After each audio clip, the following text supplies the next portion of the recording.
interjurisdiccional, no deberán más esperar autorización del gobierno para fijar sus recorridos, sus horarios, sus tarifas, etcétera, sino que simplemente tendrán que registrarse de manera online y comunicar cada uno de esos cambios con 5 días de antelación. Eso es todo lo que deberán hacer. Pero el tema de las desregulaciones viene pegando muy fuerte en el ámbito de la salud. Entre otras disposiciones, es importante lo que viene ocurriendo con el tema de los medicamentos. El gobierno decidió, o por lo menos puso en marcha un plan para desregular, para flexibilizar al extremo la importación de medicamentos de distintos lugares del mundo e inclusive habilitó para ese fin a las provincias, para que directamente una provincia pueda tratar con algún proveedor del exterior y traer medicamentos de esa manera. Vamos a estar conversando de esto con Adolfo Rubinstein, exministro de Salud de la Nación, que ya está en línea con nosotros. ¿Qué tal, Adolfo? ¿Cómo le va? ¿Qué tal? ¿Cómo están? Buen día. Bueno, en primer lugar, ¿qué análisis tiene sobre esta decisión del gobierno de permitir que se puedan importar medicamentos desde las provincias sin pasar por alguna instancia nacional de por medio? En realidad todavía no conocemos la letra final de la normativa que se está, digamos que está en la agenda. Así que yo creo que habría que esperar esta semana a ver si tenemos la normativa concretamente. Lo que se está hablando es de que el caso Mendoza, entiendo yo, que ha propuesto la creación, digamos, la importación directa de medicamentos de la India en un convenio con la India sin necesitar la autorización de la Nación. En realidad, y esto, digamos, básicamente teniendo en cuenta una ley sancionada, no me acuerdo cuál era el número, pero una ley sancionada en el año 64, en donde básicamente se decía que para medicamentos que tuvieran jurisdicción nacional o tránsito interprovincial, sí se necesitaba la autorización de la Nación, pero que en este caso, como no está estrictamente, digamos, en la normativa, en esta ley, que pasan a las provincias, se asume que las provincias lo pueden hacer de manera autónoma. Sin embargo, hay otra normativa, que es el decreto del 92, este es el 150, que regula explícitamente la importación de medicamentos y básicamente tiene en cuenta dos tipos de países. Hay un anexo 1, que son más los países centrales, que tienen, digamos, agencias regulatorias de medicamentos con altos estándares de calidad y con altas, digamos, exigencias para la aprobación, donde la ANMAT, que es la autoridad regulatoria nuestra, casi automáticamente los valida, y otra que tiene que ver, digamos, países del anexo 2, que son, digamos, el resto de los países, que sí necesitan, digamos, una aprobación regulatoria, digamos, con toda diría, con todos los informes de la ANMAT, o si están, digamos, aprobadas por agencias de los países desarrollados, y en este caso, si no están, se necesita que ANMAT chequee, digamos, digamos, las buenas prácticas de manufactura. Y en este caso la India, ¿en cuál de los dos anexos estaría, digamos? No, está en la 2. La India está en la 2. Ok. O sea, la India Porque allí lo que dice hoy, el gobierno es, bueno, la India exporta medicamentos a prácticamente todo el mundo, como diciendo, no es la cierto, calidad de esos medicamentos está garantizada. En principio sí, la India es uno de los principales productores de medicamentos, además medicamentos de muy bajo costo y de muy bajo precio. Con lo cual, y es una de las principales industrias de exportación de la India. El tema es que, digamos, si bien en principio uno, digamos, debiera pensar que la calidad de esos medicamentos es buena, de todas maneras han habido desvíos, y para eso existe la ANMAT, que es nuestra agencia regulatoria, que además es una agencia regulatoria con altísimos estándares. Entonces, por un lado, acá es un delicado equilibrio, porque por un lado está el tema de la industria farmacéutica nacional, que es la que más se opone a, digamos, a estas nuevas normativas, digamos, y que pone muchas barreras de entrada, pero también es cierto que han habido un desmedido aumento de precios en el último tiempo, claramente. Bien. Y esto, por supuesto, que tiene que ver con la accesibilidad a un bien público, a un bien social como es Claro, el medicamento. pero Pero digo, por al el otro margen del lado, precio, no podemos... Adolfo, hay un riesgo en que ingresen esos medicamentos sin un visto bueno de la ANMAT. Existe el riesgo, es un riesgo desde ya supongo que mínimo, pero existe. Y para eso está el ANMAT. Así como el ANMAT uno ve en los medios que todos los días a veces saca de la comercialización, no sé, un aceite de oliva o la Sí. presentación de un medicamento, es lo mismo. Y en Necesita cuanto, confirmar la calidad. Adolfo, y en cuanto a precios, ¿cuánto podrían llegar a bajar los medicamentos con Muchísimo. esto? Tanto los de afuera como los de acá por la competencia, ¿no? Por esta suerte de monopolio que hay de alguna forma, ¿no? Podrían bajar muchísimo, pero también hay otras maneras de regular el precio de los medicamentos. Digamos, por ejemplo, empezar a promover en serio en la Argentina el mercado de genéricos. Los que existen son los que se llaman genéricos de marca, que son copias de Claro. los medicamentos, y eso son los laboratorios nacionales fundamentalmente, pero no son genéricos. Los genéricos tienen precios muchísimo más bajos y en la Argentina no está desarrollado porque la verdad que ha sido un mercado muy poco regulado. Otra cosa, precios de referencia prácticamente no existen en la Argentina.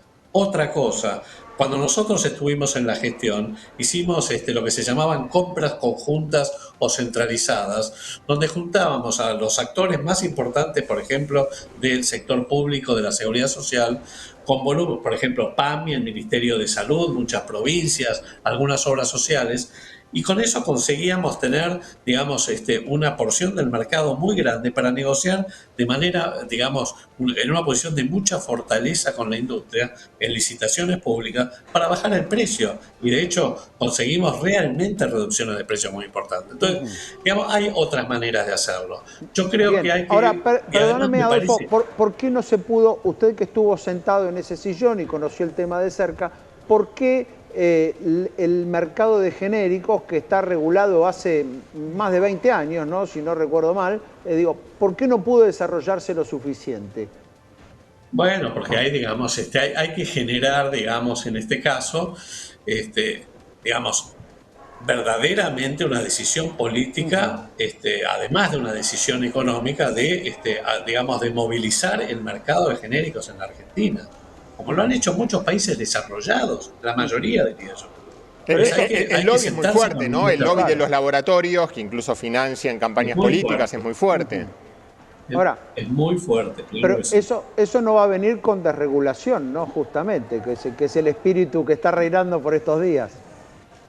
El tema es que la desregulación no puede, o sea, tiene que haber, digamos, la salud no puede estar, entre comillas, totalmente desregulada. De nuevo, porque es un bien público, no puede estar totalmente desregulada. Pero claro, digamos, lo que no se puede hacer es dejar al libre albedrío y no que cada provincia haga lo que le parece y que eventualmente se sacrifique, digamos, la calidad de los medicamentos y de los insumos que se importan en nuestro país.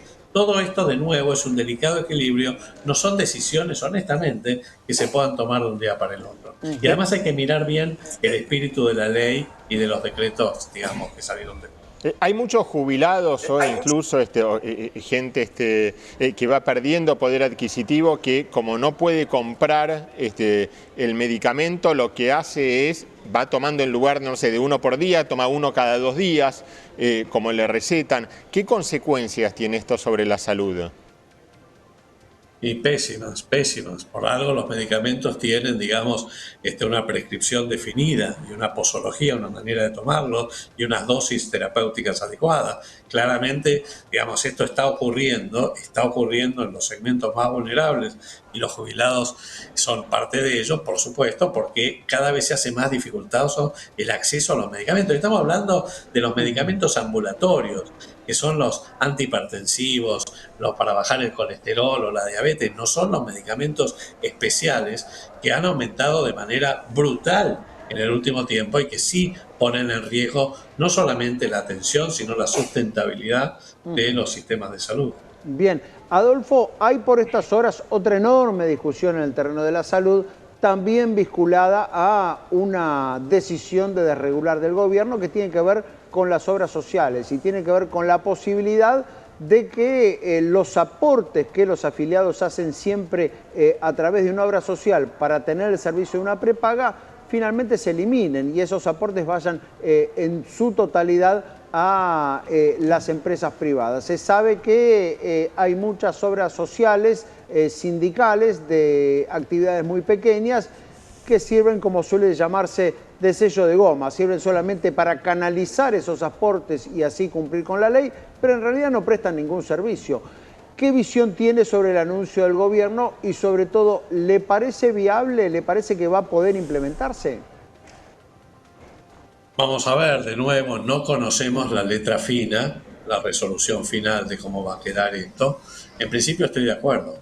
Ajá. Digamos, claramente existen, digamos, muchas obras sociales pequeñas que son sellos de goma, como lo señaló recién, y en la cual, digamos, se arman los convenios entre las obras sociales cuando el afiliado cambia de obra social a estas obras sociales muy pequeñas, y dejan, digamos, un porcentaje en esa obra social, sí que prestan servicios. Claramente eso es un uso ineficiente de los recursos que tiene el sistema de la seguridad social.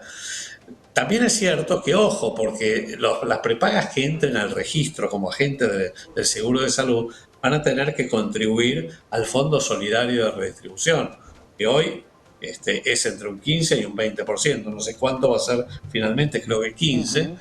Pero yo no creo que esto implique, honestamente, que bajen la cuota de las prepagas para los usuarios. Bueno, ¿qué pasa acá, Adolfo, en este punto, ¿no? De prepagas que lo que están haciendo es no bajando la cuota, pero sí bajando los servicios que dan, incluso con los copagos, ¿no? Sí.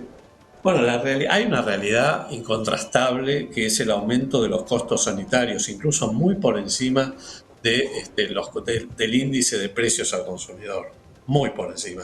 Esto no es una situación de ahora, es una situación ya de hace muchísimo tiempo, diría décadas, pero que cada vez hace más insostenible el sistema, al sistema de salud. Y lo digo por esto. La Argentina tiene aproximadamente un 10% de su Producto Bruto Interno gasta en salud. Casi 10% o 10%. Es altísimo, sin que eso de alguna manera se corresponda con los resultados sanitarios. El gasto en medicamentos de esta torta, que era el 20-25%, está subiendo de manera importantísima en este último tiempo. Ya supera el 30% de todo el gasto en salud, incluyendo el gasto privado. Entonces, y ni que hablar de los medicamentos especiales, de los nuevos agentes biológicos, los medicamentos oncológicos, las terapias génicas, los nuevos dispositivos, todo eso está siendo, digamos, insustentable a los sistemas de salud. Con lo cual, acá estamos en un fuerte dilema. Bien. En un fuerte dilema que tiene ahora, que resolverse allí, Adolfo, bien. perdón que lo interrumpo porque ahí hay un punto clave. En esos medicamentos carísimos para tratamientos especiales, allí es donde siempre las obras sociales sindicales suelen decir: nosotros somos los que proveemos esos medicamentos en esos casos, y la prepaga, la empresa privada, siempre que los puede retasear, lo hace. ¿Eso es así? ¿Por qué ese suele ser el argumento desde los sindicatos? No me parece que sea así. No me parece que sea así. Existe, digamos, en el caso de la seguridad social, existe un fondo para la cobertura de medicamentos de altísimo precio o de tecnologías de altísimo precio que reembolsa a las obras sociales, o en el caso de las prepagas que tienen convenios con estas obras sociales. Ahora, una vez que la prepaga ingrese como agente del Seguro Nacional de Salud, como un agente más, como una obra social, sí, obviamente va a tener también esos beneficios. Claro. Lo último, Adolfo, y agradeciéndole su tiempo, ¿qué hacemos con los extranjeros que vienen a atenderse a los hospitales argentinos? ¿Hay que cobrarles o no hay que cobrarles? Si no se trata de una emergencia, digamos, donde ahí sí la cosa es diferente, definitivamente. Si son intervenciones programadas, consultas programadas, etcétera, sí. Porque, digamos, claramente el sistema de salud, más en este escenario de recortes presupuestarios, de recesión, de aumento de la pobreza, obviamente los efectores públicos tienen que concentrarse en la atención de la población que paga impuestos. Así que, porque el sector privado les cobra a los extranjeros. Estamos hablando solo del sector público, de los Exactamente. efectores públicos. Sí, claramente. Ahora, lo que no me parece correcto es que esto sean decisiones de cada provincia. Digamos, me parece que tiene que haber una legislación nacional, digamos, que aborde esto en el Congreso. Ahora, siendo la atención de salud y la mayoría de los establecimientos públicos estando en manos de la provincia, ¿eso no debiera decidir cada provincia qué hace o qué no hace? No, está bien No, que la provincia decida, pero también tiene que haber una alguna normativa política. nacional. Sí, tiene que haber una política, exacto. Bien, de acuerdo. Adolfo, muchísimas gracias por estos minutos. No, gracias a ustedes. Allí el exministro de Salud de la Nación, Adolfo Rubinstein, con varios temas que están al tope de la agenda. Lo que tiene que ver con la importación de medicamentos. Allí dejó un mensaje, ojo que hay riesgos, muchos riesgos, no, un riesgo mínimo, pero riesgo al fin, con lo cual la ANMAT tiene que tener un rol en la aprobación de medicamentos y ahí sí dejó en claro que hay dos clases de países, los que están en un anexo de los cuales